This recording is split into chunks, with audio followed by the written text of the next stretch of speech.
क्या आपने कभी सोचा है अगर मोगली असल में होता तो वो कैसा दिखता? क्या आपने रायपुर के जंगल सफारी में टाइगर और एक बच्चे की मूर्ति देखी है? वो बच्चा कोई काल्पनिक पात्र नहीं बल्कि हकीकत है। दरअसल वो बस्तर का बेटा चेंद्रू मंडावी है, the tiger boy of India. जब बचपन में हम मोगली कार्टून देखते थे या उसकी कहानी पढ़ते थे तो हम विस्मय से भर जाते थे कि कैसे एक बच्चा जंगलों में रहने लगता है और जंगली जानवरों के साथ दोस्ती कर लेता है। हम सबके मन में ये ख्याल तो आया ही होगा कि काश हम भी ऐसा कर पाते। ऐसी ही एक कहानी है बस्तर के चेंद्रू मंडावी की। चेंद्रू मंडावी और बाघ के साथ उसके अनोखे रिश्ते ने उसे अंतर्राष्ट्रीय ख्याति दिलाई। लेकिन इतना मशहूर होने के बाद भी क्यों और कैसे चेंद्रू गुमनामी के अंधेरे में ही कहीं खो गया? कैसे बस्तर में रहने वाले आदिवासी समुदाय का लड़का वर्ल्ड फेमस ऑस्कर तक पहुंचा? आज की अनसुनी गाथा के इस एपिसोड में हम जिएंगे अपना बचपन फिर से, जब हम सुनेंगे कहानी चेंद्रू की, एक ऐसी कहानी जिसे दुनिया ने सराहा लेकिन भारत भूल गया। छत्तीसगढ़ के घने जंगलों वाले बस्तर में चेंद्रू नाम का एक लड़का रहता था। उसका पूरा नाम था चेंद्रू राम मंडावी। मुरिया जनजाति का सदस्य चेंद्रू का जन्म नारायणपुर जिले के गढ़ बेंगाल गांव में हुआ था। उसका सबसे प्यारा दोस्त था बाघ का एक बच्चा। लेकिन ऐसा कैसे हुआ कि एक जंगली बाघ चेंद्रू का सबसे अच्छा दोस्त बन गया? हुआ कुछ यूं कि चेंद्रू के पिता और दादा दोनों ही शिकारी थे। जंगल से लौटने पर वो चेंद्रू के लिए बांस की टोकरी में एक तोहफा लाए। तोहफा देखने के लिए चेंद्रू बड़ा उत्साहित था।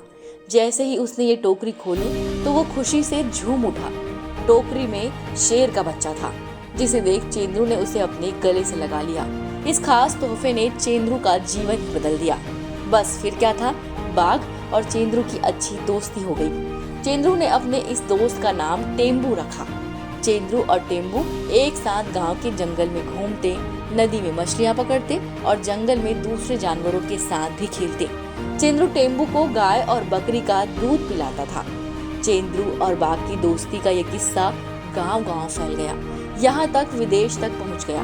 स्वीडन के सुप्रसिद्ध फिल्म डायरेक्टर आरेन सक्सडार्फ को जब ये किस्सा पता चला तो वो सीधे बस्तर पहुँच गए। यहाँ आने के बाद उन्होंने देखा एक इंसान और बाघ एक दूसरे के दोस्त हैं और उन दोनों में कोई दुश्मनी नहीं है। तो इस दृश्य को देखकर डायरेक्टर ने इसे पूरी दुनिया को दिखाने का फैसला किया। गांव में ही रहकर डायरेक्टर ने एक साल में फिल्म की पूरी शूटिंग की और 1957 में एक डॉक्यूमेंट्री फिल्म बनाई जिसका नाम था द जंगल सागा। इसमें बस्तर के चेंद्रू हीरो थे।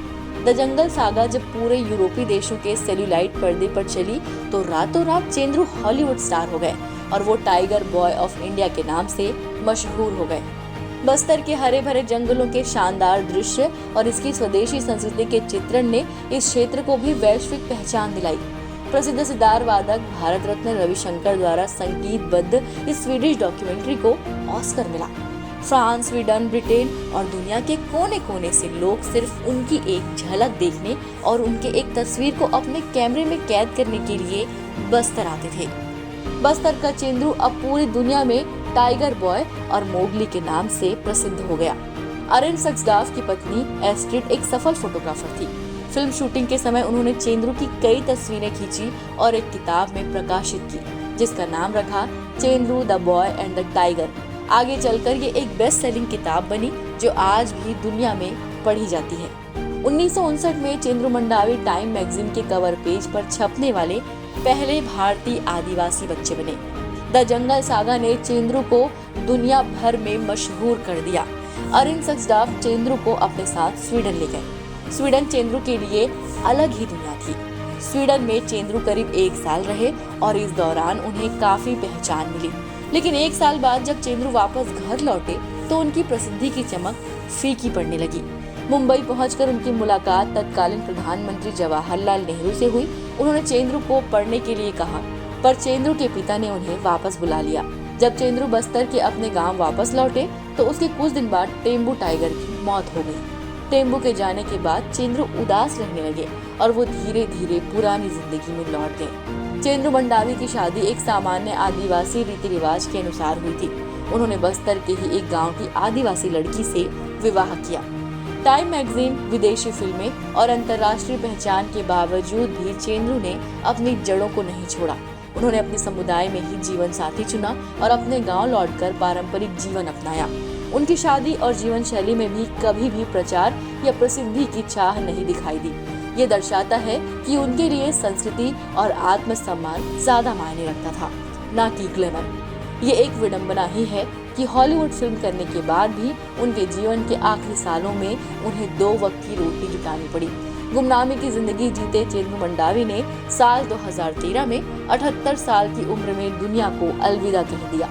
लेकिन चेंद्रू मंडावी की विरासत उन फिल्मों और किताबों के जरिए जीवित है जो एक उल्लेखनीय कहानी ही नहीं बल्कि मानव और प्रकृति के बीच सहजीवी संबंध का एक शक्तिशाली प्रतीक बन गई। चेंद्रू की गाथा सिर्फ अतीत का किस्सा नहीं, वो आज भी जिंदा है उन फिल्मों की रीलों में जिनमें जंगल सांस ले रहा है, उन किताबों के पन्नों में जहां चेंद्रू और टेम्बू की दोस्ती अमर है, जो आज भी बच्चों को दोस्ती, अपनेपन और प्रकृति से प्रेम का पाठ पढ़ाती है। रायपुर के जंगल सफारी में भी टेम्बू और चेंद्रू की मूर्ति खामोशी से खड़ी है, मानो कह रही हो अगर दोस्ती सच्ची हो तो जबान की जरूरत नहीं होती। अनसुनी गाथा की यह कहानी आपको कैसी लगी? आपका फेवरेट कार्टून कैरेक्टर क्या है? हमें कमेंट कर जरूर बताएं। वीडियो अच्छी लगी हो तो सी पॉजिटिव के YouTube चैनल को सब्सक्राइब करना ना भूलें और वीडियो को लाइक और शेयर जरूर करें।